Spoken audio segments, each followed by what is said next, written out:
বিপজ্জনক বাঁকে ভরা ২ লেনের সরু চট্টগ্রাম কক্সবাজার মহাসড়ক এখন মৃত্যু ফাঁদ।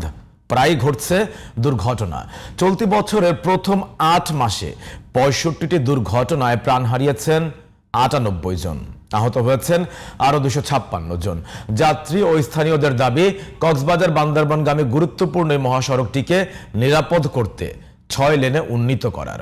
দক্ষিণ চট্টগ্রাম প্রতিনিধি হারুনুর রশিদের রিপোর্ট, জানাচ্ছেন জামান আশরাফ। বিশ্বের দীর্ঘতম সমুদ্র সৈকত কক্সবাজার ও বান্দরবানের প্রাকৃতিক সৌন্দর্য উপভোগ করতে বছর জুড়েই চট্টগ্রাম কক্সবাজার মহাসড়ক দিয়ে আসা যাওয়া করেন লাখো পর্যটক। প্রতিদিনই বাড়ছে গাড়ির চাপ। সরকারি ছুটি, ঈদ অথবা পার্বণে এই চাপ বাড়ে কয়েক গুণ। গুরুত্বপূর্ণ এই মহাসড়ক এখনও রয়েছে ২ লেনেই। ব্যস্ততম এই মহাসড়কে নেই বিভাজক, মোড়ে মোড়ে বসে বাজার। এছাড়া মহাসড়কের ঝুঁকিপূর্ণ ১০০ কিলোমিটারের মধ্যে রয়েছে ৩০টিরও বেশি বিপজ্জনক বাঁক। অবাধে এই সড়কে চলে নিষিদ্ধ 3 হুইলার যান। সড়কে লবণ পানি, অপেশাদার চালক ও গাড়ির অনিয়ন্ত্রিত গতি, সব মিলিয়ে এই মহাসড়ক এখন মৃত্যু ফাঁদ।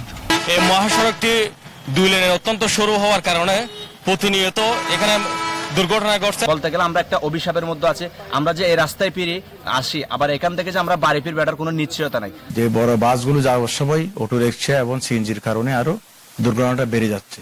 বাংলাদেশ যাত্রী কল্যাণ সমিতির সড়ক দুর্ঘটনা মনিটরিং সেলের তথ্য অনুযায়ী ২০২০ থেকে চলতি বছরের আগস্ট পর্যন্ত এই মহাসড়কে মারা গেছেন ৩২২ জন।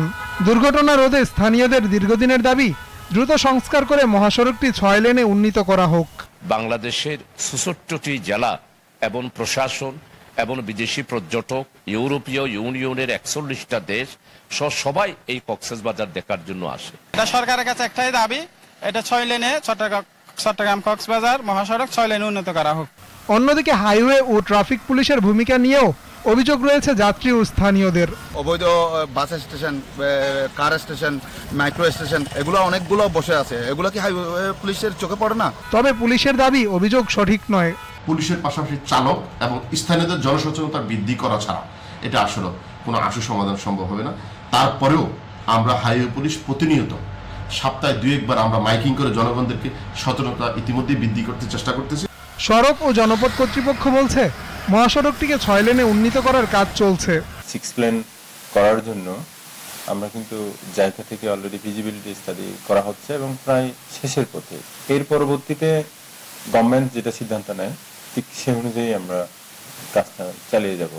বর্তমানে সরু এই মহাসড়ক যানবাহনের চাপ সামাল দিতে পারছে না।